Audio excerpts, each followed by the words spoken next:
छात्रों, आज हम लेखन विधा इसमें जो निबंध यह विधा है इसके बारे में निबंध लिखते समय ध्यान रखने योग्य बातें कौन सी है, निबंध किसे कहते हैं, निबंध के प्रकार कौन कौन से हैं, निबंध लिखते समय हमें किन बातों की ओर ध्यान देना है, निबंध की विशेषताएं क्या है, इन सबको समझने का प्रयास करेंगे। सबसे पहले हम समझ लेंगे निबंध किसे कहते हैं, यानी कि ये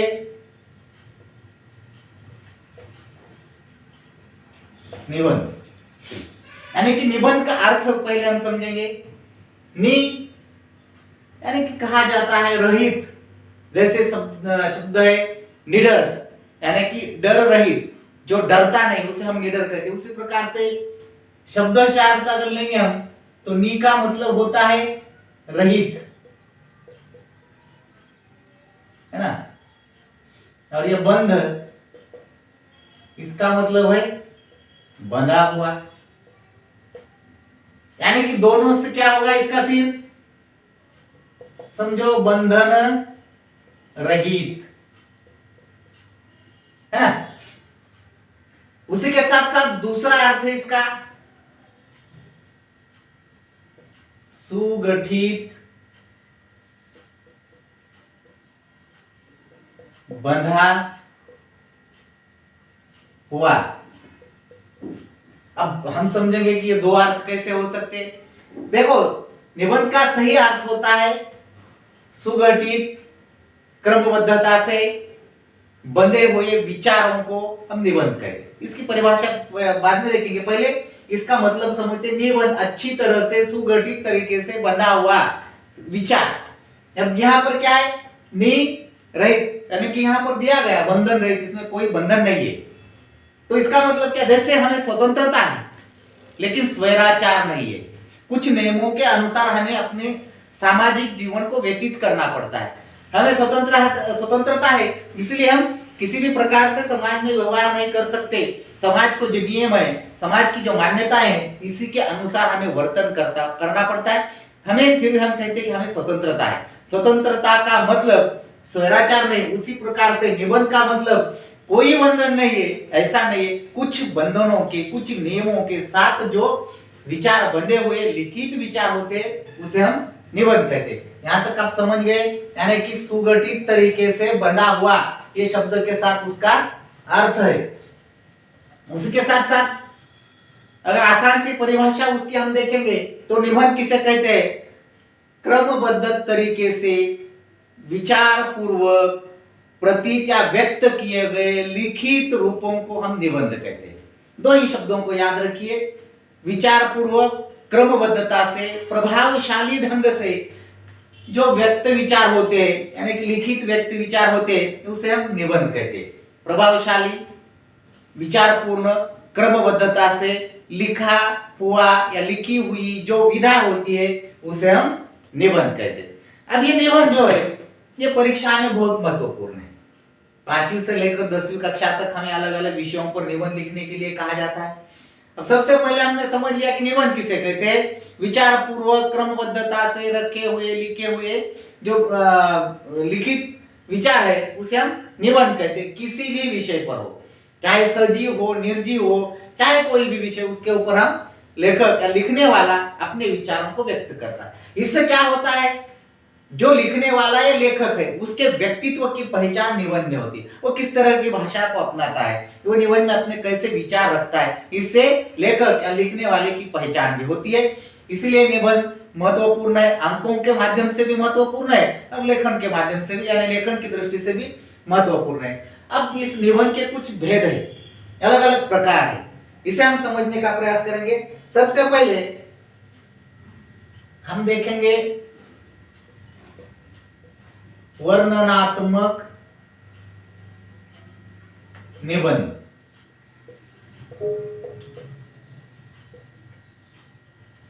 दूसरा है विवरणात्मक निबंध, यानी कि यहां पर नि उपसर्ग लगा हुआ है, जो भी, अब इसको पहले देखेंगे, वर्णनात्मक निबंध कौन से होते हैं? किसी भी स्थान, वस्तु या ऋतु, ऐसा कर, पहले इसे समझ लो, किसी भी स्थान, वस्तु या ऋतु आदि के विषय पर जो निबंध लिखे जाते उसे वर्णनात्मक कहते हैं। उसी के साथ साथ हम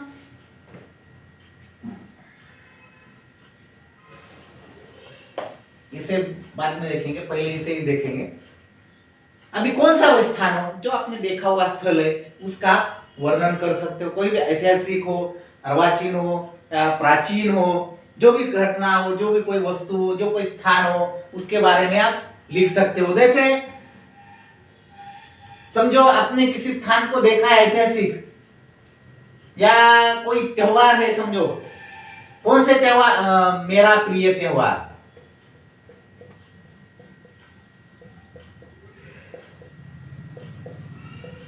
ये हो सकता है, चाहे दीपावली हो, जो कोई भी आपको त्योहार अच्छा लगता है ये हो, या किसी जगह को आपने देखा है, किसी का वर्णन भी कर सकते हो, इसमें वर्णनात्मक निबंध है। कोई ऐतिहासिक स्थल हो, कोई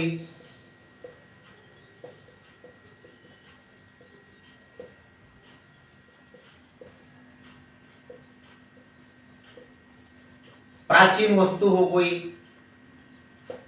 इसी प्रकार से।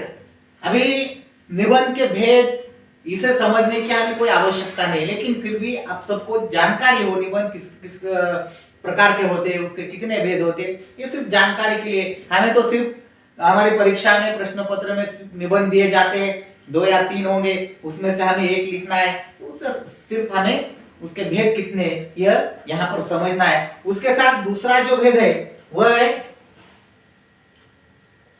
विवरणात्मक।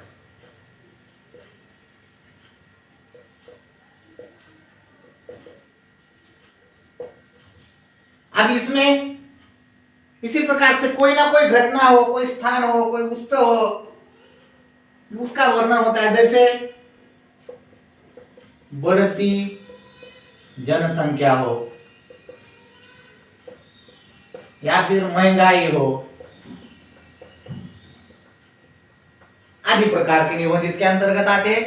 ये वर्णनात्मक हो गया, किसी भी घटना का वर्णन करना। विवरणात्मक यानी कि कहीं पर की गई, आपने अगर यात्रा है, यात्रा वर्णन, ये वर्णनात्मक में आएगा। कहीं पर की हुई, आपने किसी स्थान पर अगर यात्रा की है, कहीं पर गए हो, ये वर्णनात्मक। इस प्रकार से विवरणात्मक, किसी एक चीज के बारे में उसका विवरण किया जाता है, विवरणात्मक है।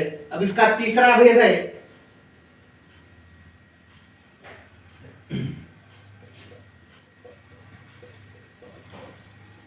विचारात्मक। अब विचारात्मक निबंध कौन से होते हैं?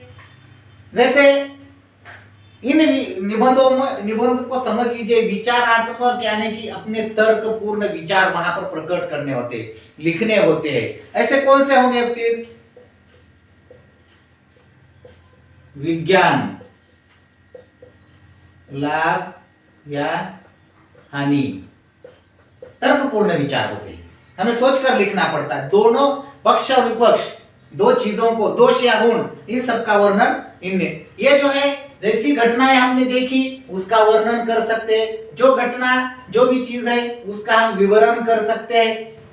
इस दोनों में भी कल्पना शक्ति होती है, इसमें भी कल्पना शक्ति का प्रयोग आवश्यक है, लेकिन साथ ही साथ इसकी में विचार तर्कपूर्ण होनी चाहिए।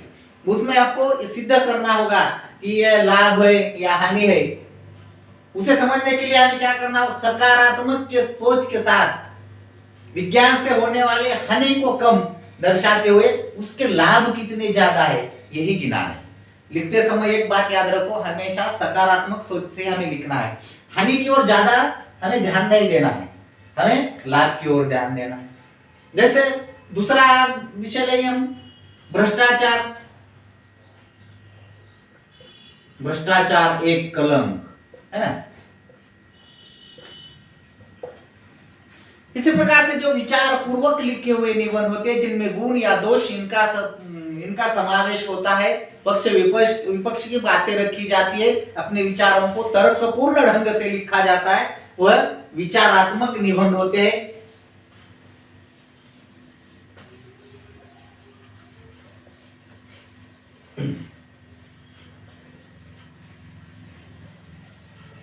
अभी इसका जो चौथा भेद है,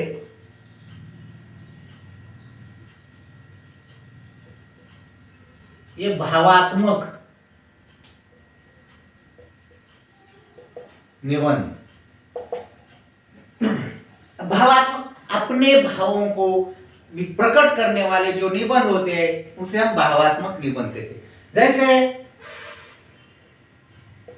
परोपकार, देशभक्ति, है ना, फिर श्रम प्रतिष्ठा,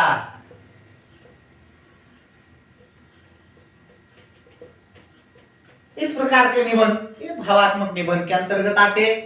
इसका पांचवा भेद है कल्पनात्मक निबंध।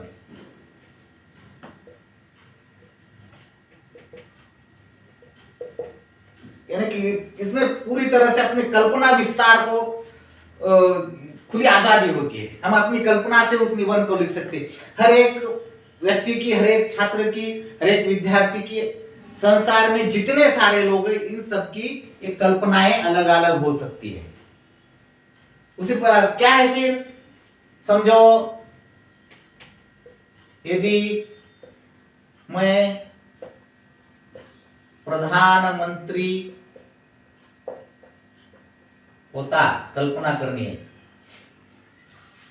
कोई कह सकता है यदि मैं पंछी होता, यदि मैं परी होती, यानी कि इस प्रकार से कल्पना करके लिखना है आपको।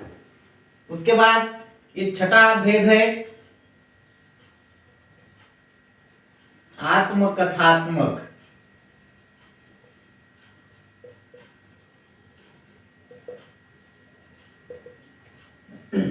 आत्मकथात्मक यानी कि जो कोई विषय आपको दिया गया है उस विषय को, उस जो पात्र को है अपने आप समझकर उसके बारे में लिखना है। समझो मुरझाए फूल की आत्मकथा, किसी की भी लिख सकते हो, बूढ़े किसान की लिख सकते हो, बाढ़ पीड़ित की लिख सकते हो, कुत्ते की लिख सकते हो, जो कोई भी हो। यानी कि अब जब आपको यह प्रश्न दिया गया है आत्मकथा में मुरझाए फूल की आत्मकथा, तो फूल आप खुद हो, यानी कि लिखने वाला खुद अपने आप को फूल समझकर उस निबंध को लिखेगा। निबंध आमतौर पर से भूतकाल में होते हैं और ये भी निबंध भूतकाल में होगा।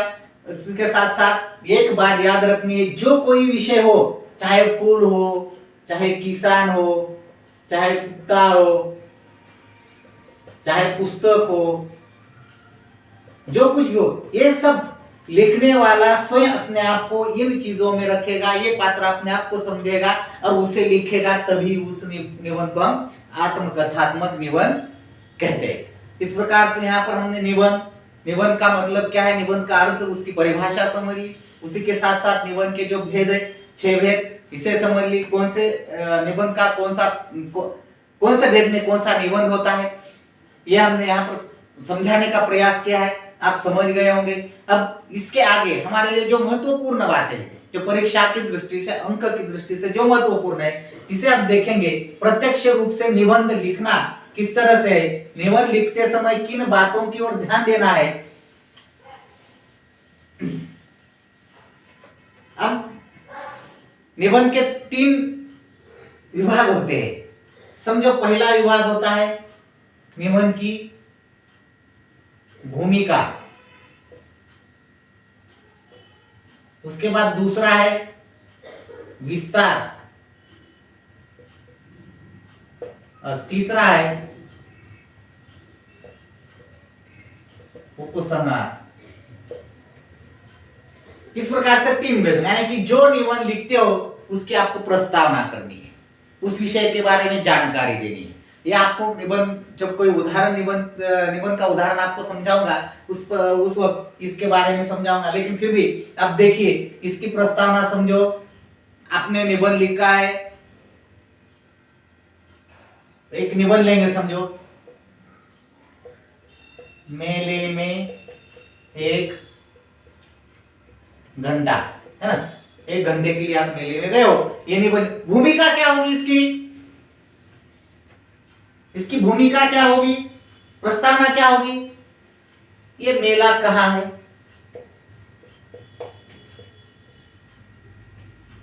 आप किसके साथ गए,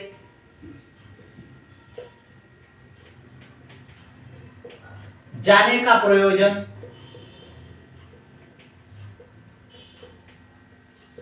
यानी कि आप किस प्रकार से गए, आपको जाने का क्या उद्देश्य था, अपने आप यूं ही कोई नहीं चला जाता, उसी प्रकार से आप जाने का प्रयोजन कैसे किया, किसके साथ गए, कहां गए, ये उसकी भूमिका होगी, ये प्रस्तावना होगी। उस जो मेला है उसकी कोई विशेषता होगी, ये 2-3 पंक्तियों में उसे आप लिख सकते हो। उसके बाद विस्तार, जो विषय दिया गया है इस विषय के बारे में आपको विस्तार से लिखना है।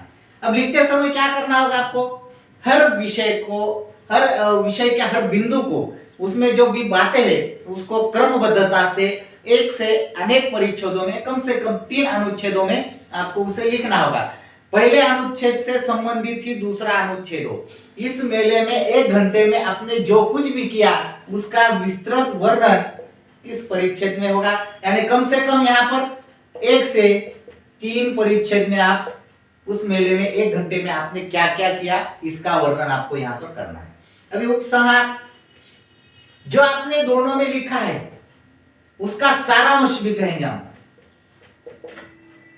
ये पूरे निबंध का सारांश है, ये 2-3 पंक्तियों में हमें लिखना है, उसे उपसंहार कहते हैं। समझो सारांश, जो कुछ भी लिखा गया है उसका संक्षेप में लिखा जाना, यानी कि समझो मैं मेले में गया, मुझे जाने का योग है, देखकर ऐसा लगा कि मेले में आना मेरे लिए सौभाग्य की बात थी, मैंने मेले में बहुत सी बातों को सीख लिया, बहुत सी सीखने लायक चीजें मुझे वहां पर दिखाई गई, और उसमें से कुछ विशेष बातें उपसंहार में लिख सकते हो। इस प्रकार से निबंध पूरा होगा। अब प्रश्न पत्र सामने आ गया, आपके सामने निबंध है।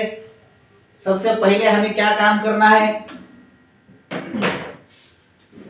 जो दिए गए निबंध है उसमें से सबसे पहले हमें महत्वपूर्ण बात याद रखनी है, विषय का चुनाव।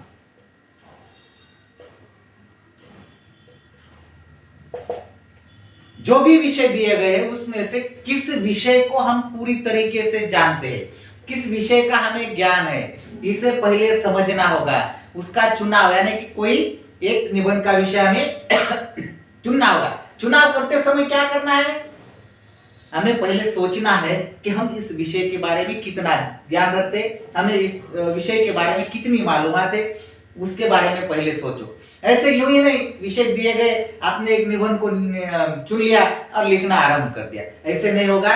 इससे आप पूरा अपना ज्ञान या पूरे निबंध को जो चाहिए उसको व्याप्ति होनी चाहिए, या उसमें से जो विचार आने चाहिए उस निबंध को पूरी तरीके से आप लिख नहीं पाओगे, बीच में ही आधा अधूरा उसे छोड़ दोगे। अगर आपके पास उस विषय का पूरा ज्ञान है तो ही उस विषय का चुनाव कीजिए। समझो 2-3 विषय दिए गए होते हैं, उसमें से एक विषय का चुनाव करना है, चुनना है, उसके ऊपर लिखना है। सबसे पहले महत्वपूर्ण है, जिस विषय का आप ज्ञान करते हो, ज्ञान रखते हो, आपको जिस विषय के बारे में पक्की मालूमात है, पूरी समुची मालूमात है, उस विषय को पहले चुने। उसके बाद दूसरा काम क्या करना है, उस विषय के बारे में कुछ प्रश्न और उत्तर तैयार करें।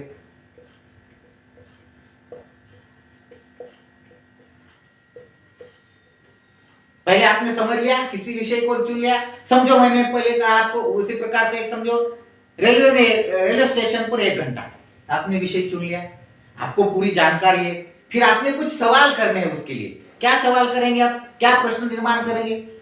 आप रेलवे स्टेशन क्यों गए, उसका प्रश्न का उत्तर आप ढूंढेंगे। एक अलग से कागज पर उसे लिखिए, रेलवे स्टेशन पर जाने का कारण, वहां पर रुकने का कारण, रेलवे आने के बाद का माहौल, रेलवे जाने के बाद वहां का वातावरण। इस प्रकार से अगर आप किसी को छोड़ने गए हो तो रेलवे चले जाने के बाद वहां का वातावरण होगा। अगर आप खुद ही वहां पर यात्रा के लिए निकले हो तो रेलवे जाने के बाद स्टेशन पर क्या हुआ ये तो आपको मालूम नहीं होगा। इसी प्रकार से कुछ 2-3 प्रश्न, 2-4 प्रश्न निर्माण कर लो। जैसे मैंने कहा कौन से प्रश्न होंगे इसके लिए। सबसे पहले आप रेलवे स्टेशन पर गए ही क्यों, अगर गए हो तो 1 घंटा रुके ही क्यों। उसके बाद रेलवे आने से पहले उस 1 घंटे में क्या क्या होने लगा, रेलवे आने पर उस स्टेशन का वातावरण कैसा था। यहां तक अगर आप रेलवे स्टेशन पर किसी को छोड़ने गए हो तो रेलवे चली जाने के बाद क्या वातावरण होगा ये लिख सकते हो। इस प्रकार से आपको प्रश्न तैयार करने, उसके उत्तर तैयार करने, एक दूसरे कागज पर उसे लिखना है और उसके बाद क्रमबद्धता से आप विस्तार में आपको इसे लिखना है। ये आपने तय कर लिया। अब निबंध की शुरुआत। भाषा में सरलता हो,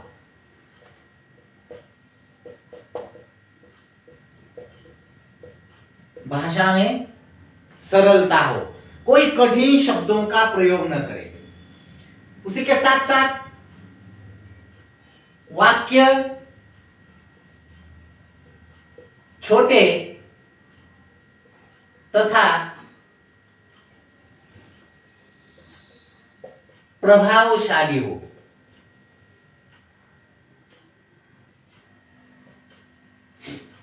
भाषा सरल होनी चाहिए, कठिन शब्दों का प्रयोग नहीं करना है, आसान शब्दों को रखिए जिससे प्रभावशाली भी हो।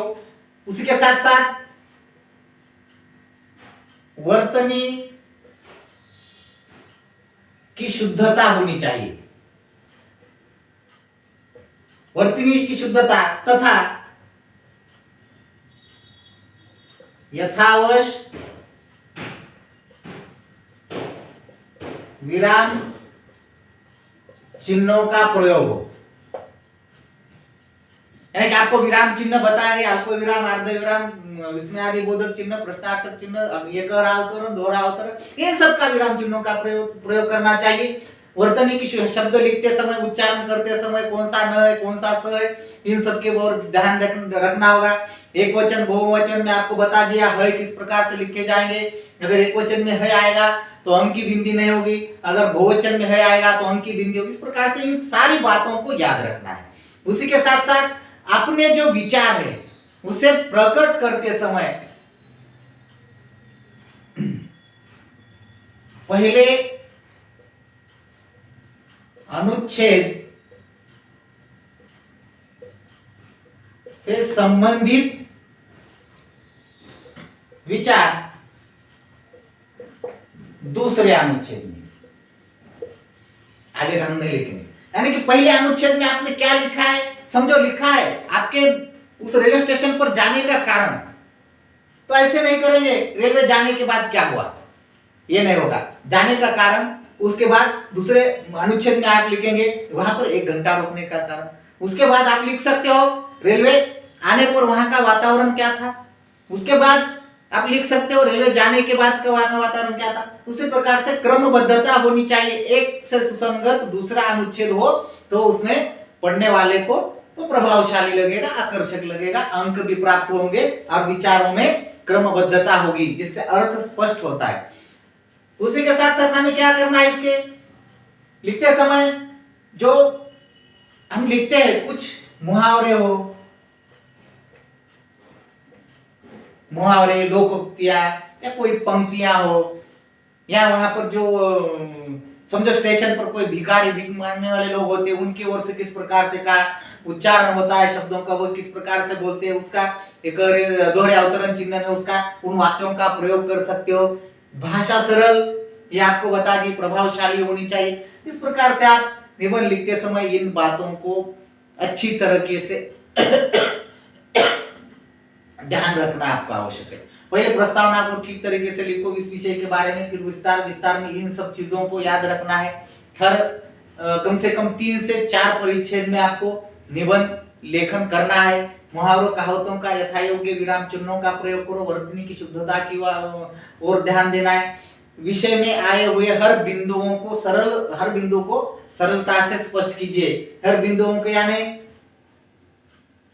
जितने सारे कौन से बिंदु क्यों गए, क्यों रुकना पड़ा, ये सारे बिंदु इनमें विस्तार से आप लिख सकते हो। उसी के साथ साथ जो उपसंहार यानी कि सारांश, उसमें आपका लिखना आवश्यक है। यहाँ पर जो महत्वपूर्ण बातें थी जो लिखते समय आपको ध्यान रखने में आवश्यक है, जिसके कारण आपके अंकों में कोई कटौती न हो, जिससे आपको निबंध में जितने अंक है वो पूरे के पूरे मिल जाए। इन बातों को अगर आप ध्यान से सुनोगे, इस बातों को अगर ध्यान से समझोगे, सबसे पहले विषय का चुनाव है, जिसके बारे में आप जानकारी रखते हो उसी विषय का चुनाव कीजिए। उसके बाद प्रश्नों को तैयार कीजिए, उनके उत्तर तैयार कीजिए, उसे अलग से कागज पर लिख लीजिए। उसके बाद प्रत्यक्ष निबंध लिखते समय प्रस्तावना कीजिए। प्रस्तावना की भी भाषा सरल और सरल होनी चाहिए। उसी के साथ साथ वाक्य छोटे प्रभावशाली हो, कठिन शब्दों का प्रयोग न हो, जो भी विचार लिखते हो उसमें क्रमबद्धता हो, भाषा प्रभावशाली या आसानी से लोगों को समझ में आए, निबंध आकर्षक लगे ऐसी हो, वर्तनी की शुद्धता हो, कोई अशुद्धियां न हो, यथा जगह यानी कि आवश्यकता की जगह पर विराम चिन्हों का प्रयोग कीजिए। किसी कवि की कोई पंक्तियां हो, किसी कविता की पंक्तियां हो, उसे लिख सकते हो, कोई मुहावरा लिख सकते हो, कोई कहावत लिख सकते हो, जिससे वो आकर्षक लग जाए। हर परिच्छेद के लिए अलग, हर विचार के लिए अलग सा अनुच्छेद या परिच्छेद तैयार कीजिए। पहले परिच्छेद में जिस विचार को आपने व्यक्त किया है उससे सुसंगत विचार दूसरे परिच्छेद में होना चाहिए, इसकी ओर ध्यान देना है। और अंत में निबंध, जो आपने पूरा निबंध लिखा है उसका 2-4 पंक्तियों में उपसंहार या सारांश लिख सकते हो। इसी प्रकार से यहाँ पर निबंध ये लेखन विधा आपको समझाने का प्रयास किया। आप ऐसे बहुत से निबंध जितने आपको आसान लगते हैं ऐसे निबंध लिखकर भेज दीजिए, जिसे हम देखेंगे और जो कुछ आपकी समझ में नहीं आता वो फिर से आपको समझाने का प्रयास करेंगे। ठीक है।